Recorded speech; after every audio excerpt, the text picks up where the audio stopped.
एक महत्वपूर्ण सूचना, यह वीडियो केवल एजुकेशन पर्पस के लिए बनाई जा रही है। वीडियो में दिखाया गया कोई भी लेवल, कोई भी कॉल पुट आपके लिए बाइंग रिकमेंडेशन नहीं है। कोई भी ट्रेड करने से पहले आप अपनी खुद की रिसर्च, अपने फाइनेंशियल एडवाइजर से सलाह जरूर ले लें। प्रॉफिट एंड लॉस की रिस्पॉन्सिबिलिटी फंड गुरुजी चैनल की नहीं होगी। नमस्कार दोस्तों, स्वागत है आपका आपके ही YouTube channel option trading with Fund Guruji पे। तो कैसी है मेरी फंड गुरुजी फैमिली? आशा करता हूं आप सब लोग बहुत अच्छे होंगे। वीडियो के थंबनेल से, टाइटल से आपको पता चल गया होगा कि आज के वीडियो में अगर आप म्यूचुअल फंड एसआईपी करते हैं तो वीडियो को पूरा देखना तो बनता है, क्योंकि आज की वीडियो में हम कवर करने वाले हैं कि इस गिरावट में जो एसआईपी कर रहे हैं उनको किस तरह से अपने पोर्टफोलियो को मैनेज करना चाहिए। मैं अगर होता तो क्या करता। ये वीडियो केवल एजुकेशन पर्पज के लिए बनाई जा रही है कि अक्सर इस टाइप की सिचुएशन में अगर कोई वॉर हो, कोई कोरोना जैसी सिचुएशन हो या किसी टाइप का कोई कॉम्प्लिकेशन जब हमारी मार्केट में आता है ना, तो मैक्सिमम रिटेलर जो इन्वेस्टर है ना वो गलतियां करता है। गलतियां इस बात की करता है कि जब मार्केट भाग रही होती है तो बहुत तेजी से वो पैसा लगाता है, लेकिन जब मार्केट गिर रही होती है तो उस टाइम पर पैनिक सेलिंग करके अपने म्यूचुअल फंड, अपनी होल्डिंग्स को बेच करके वो नुकसान में निकलता है और फिर मार्केट वहां कहीं से रिकवर कर जाती है। तो आज हम मार्केट को एनालाइज करेंगे और फिर हम ये देखने की कोशिश करेंगे कि आप इसको किस तरह से हैंडल कर सकते हैं। मैं होता तो किस तरह से हैंडल करता। वीडियो पसंद आती है तो प्लीज लाइक कीजिएगा। चैनल पर पहली बार आए हैं तो प्लीज चैनल को सब्सक्राइब करके बेल आइकन दबा लीजिएगा। मेरे नाम पे कुछ फेक टेलीग्राम चैनल चल रहे हैं, उनसे कृपया दूर रहिए। ऑप्शन ट्रेडिंग विद फंड गुरुजी, ये हमारा जो ऑप्शन ट्रेडिंग वाला चैनल है उसका नाम है। कई लोग उसको भी कॉपी करके टेलीग्राम चैनल बना करके 20-22 हजार लोगों को बेवकूफ बना भी रहे हैं। मैं उनसे रिक्वेस्ट करता हूं प्लीज एग्जिट कर लीजिए, ये चोर लोग हैं। जितने भी ये चैनल है, जो भी चैनल आप सर्च करके खुद से ज्वाइन कर पा रहे हैं वो मेरा नहीं है। मैं इस तरह का कोई भी टेलीग्राम चैनल नहीं चलाता हूं। मेरा व्हाट्सअप नंबर आपको स्क्रीन पे आ रहा है। अगर आपको कोई हेल्प सपोर्ट चाहिए, कुछ आपको पूछना है, कुछ जानना है, तो मैं अपने अनुभव और अपने एक्सपीरियंस के दम पर आपको जो है सारी चीजें जो है वो बता दूंगा। ठीक है, इन बातों को ध्यान में रखना। चलिए, अभी दोस्तों आपको मेरा नंबर दिखाई दे रहा है, आप चाहें तो वहां पर बात करके हमारे से हेल्प एंड सपोर्ट ले सकते हैं।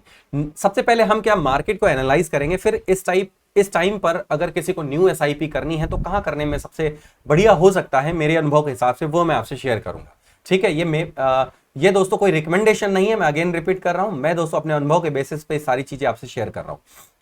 ओके दोस्तों, तो अपनी इंडियन मार्केट को अगर देखें ना, तो कभी भी इंडियन मार्केट छोड़ दीजिए, पूरी वर्ल्ड मार्केट कभी भी ना एक सीधी लाइन में मार्केट ऊपर नहीं जाती। सीधी लाइन में मार्केट ऊपर नहीं जाने से मेरा क्या मतलब है, इसको अगर थोड़ा सिंप्लीफाई करके समझने की कोशिश करें तो आप कुछ इस तरह से समझ सकते हैं कि मार्केट हमेशा एक इस तरह की डायरेक्शन में नहीं जाएगी। मार्केट ऊपर जाएगी, किसी इंपॉर्टेंट लेवल से टकरा के वापस आएगी, ऊपर जाएगी, किसी लेवल से टकरा के वापस आएगी, ऊपर जाएगी, टकरा के वापस आएगी। तो इस तरह के पैटर्न में, एक जिगजैग पैटर्न में मार्केट धीरे धीरे ऊपर जाती है। अगर कंसर्न थोड़ा सा डीप है, मतलब आप समझ सकते हैं कि समस्या थोड़ी गंभीर है, तो फिर मार्केट थोड़ा नीचे की तरफ करेक्शन करती है। लेकिन हम ट्रेडर्स जो होते हैं वो इसे ट्रेडिंग में इसका फायदा उठाते। मान लीजिए यहां पर हमने थोड़ी सी सेलिंग कर ली, मतलब अपना व्यू सेलिंग की तरफ बना लिया, तो इधर तक पैसा बन गया, सपोर्ट पे आया तो हम बाइंग का व्यू बना लिए। लेकिन आप एक म्यूचुअल फंड इन्वेस्टर हैं। म्यूचुअल फंड इन्वेस्टर इस तरह से एक ट्रेडर की तरह रिएक्ट नहीं कर सकता। आप मेरी बात को समझ रहे हैं? आपका गोल है 15 साल का, आपने गोल बनाया था अपने होम के लिए कि भाई मेरे को एक घर चाहिए। आपने आज से 20 साल के बाद में अपने मैरिज के लिए, शादी करने के लिए, अपने बच्चों की शादी के लिए जो है आपने एक गोल बनाया था। आपने जो है आज से 25 साल बाद अपने रिटायरमेंट के लिए आपने जो है यहां पर गोल बनाया था। तो ये सारे गोल को फोकस करके आपको चलना है। आपको 15 साल वेट करना है, आपको 20 साल वेट करना है, आपको 25 साल वेट करना है। तो इस तरह से अपना गोल बना करके अगर आप इन्वेस्ट कर रहे हैं तब तो कोई दिक्कत नहीं है।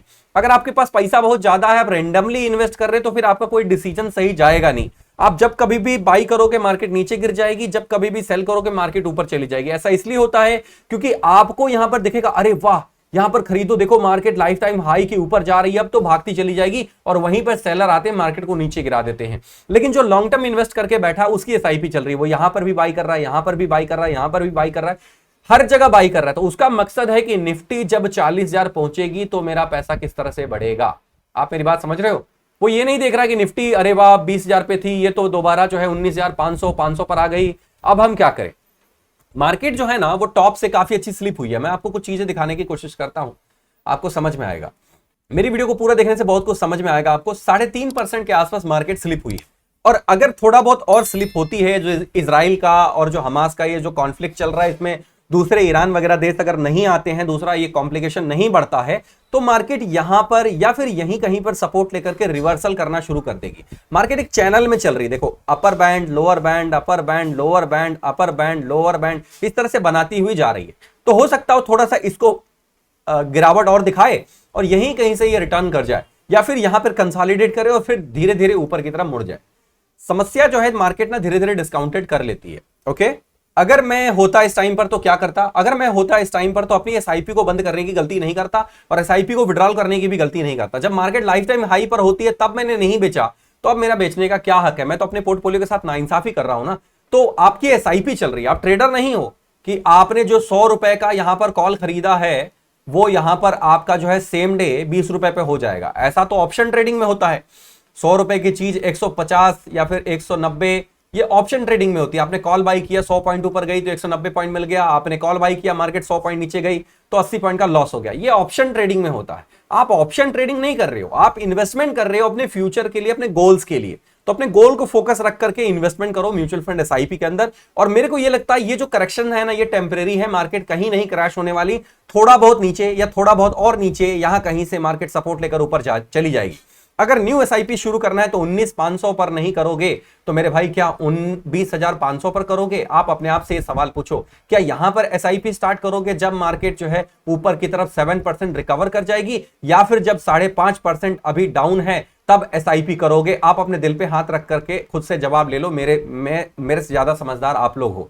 मेरे को यह लगता है कि मैं 500 के आसपास में अपनी एसआईपी स्टार्ट करूंगा। और यहां पर मान लो मैं 10,000 की एसआईपी अगर शुरू करता हूं इस महीने, मतलब फर्स्ट महीने यहां पर गई है ना, फर्स्ट महीने की एसआईपी यहां पर गई, मार्केट थोड़ी गिर गई, कोई दिक्कत नहीं है, 10,000 मेरे और अगले महीने यहां पर सेकंड एसआईपी मेरी 19,300 पर गई, यानी कि 1-2% और नीचे जाएगी, 19,300 पर गई। एक और गिरावट आई और 19,200 आ गया, है ना, 19,200 आ गया, 10,000 की एसआईपी यहां पर गई। ये है मेरी थर्ड गिरावट, है ना, थर्ड गिरावट 19,200 पर हुई, 19,200 पर हुई, है ना, यहां पर हो गई। कितने परसेंट का डैमेज आया मेरे को? आप जरा यहां पर कैलकुलेट करके देखो। जहां पर मार्केट खड़ी है वहां से 19,200 की जो दूरी है वो केवल 1.7% है। लेकिन आप एक बात को सोच के रखना, मार्केट ऊपर से 5.5% ऑलरेडी करेक्ट हो चुकी है टॉप से, और यहां पर 1.5-2% के आसपास गिरावट और मान लो, यानी कि 5-7, 7.5-8% की गिरावट हो चुकी है। और आपने जो एसआईपी की है वो एक एसआईपी यहां बाई है, एक एसआईपी यहां बाई है, एक एसआईपी यहां बाई है, मतलब तीनों का एवरेज कॉस्ट जो निकलेगा यहां पर कितना आ रहा है? 1.75 के आसपास आ रहा है। 2% मार्केट गिर गई, यहां पर 1.75% को हटा दो, सीधा 2% राउंड फिगर कर दिया, और आपने एसआईपी को 3 टुकड़ों में बाई किया है ना। तो आपको नहीं लगता आपका एवरेज प्राइस जो है वो तकरीबन 1.25 के आसपास होगा? इतना ही आपको माइनस दिखाई देगा। और जैसे ही निफ्टी थोड़ी सी संभलेगी, निफ्टी थोड़ा सा रिकवर करना शुरू करेगी, आप तुरंत यहां पर प्लस में आ जाओगे। और मार्केट में जैसे जैसे रिकवरी आएगी आपके सामने ऊपर की तरफ तकरीबन 6% से 7% की रिकवरी खड़ी है। तो आपको नहीं लगता ये 1 से 2 महीने में ये 7% का मूवमेंट कैप्चर किया जा सकता है? मुझे तो लगता है, मैं होता तो जरूर यहां पर एसआईपी स्टार्ट करने की हिम्मत दिखाता और मैं यहां पर एसआईपी स्टार्ट करता किसी बढ़िया से स्मॉल और मिड कैप में। अब कौन से वो बढ़िया से स्मॉल और मिड कैप हो सकते हैं? मेरी नजर में जो मुझे अच्छे लगते हैं, आप भी खुद से रिसर्च कर लीजिएगा। ये कुछ टॉप पे बढ़िया फंड्स हैं जिनकी रेटिंग भी बढ़िया, आप यहां पर देख सकते हैं, रेटिंग बढ़िया है। यहां पर जो इनका एसेट साइज है वो भी काफी बढ़िया है। पिछले कुछ फाइनेंशियल ईयर में इसने बढ़िया परफॉर्म भी किया है ना। क्रिसल ने इसको रेटिंग भी ठीक ठाक सी दी है। तो इस टाइप के फंड्स में मैं इन्वेस्ट करने के बारे में जरूर सोचूंगा। तो आप भी इस तरह के फंड्स में इन्वेस्ट करके एसआईपी करके इस डाउन मार्केट का फायदा उठा सकते हैं। अगर आपने टॉप में एसआईपी नहीं बेचा है तो अब एसआईपी बेचना बहुत बड़ी गलती होगी। मेरे को यह लगता है एसआईपी आप लॉन्ग टर्म के लिए करते हैं, शॉर्ट टर्म के लिए नहीं करते हैं। वीडियो आपको पसंद आई हो तो प्लीज लाइक करके अपना प्यार सपोर्ट दिखा दीजिएगा। चैनल को सब्सक्राइब करिए ना बेल आइकन के साथ में, इस तरह की कमाल की वीडियोस के लिए। आज के लिए कुछ इतना ही था। Thank you for watching. जय हिंद, वंदे मातरम।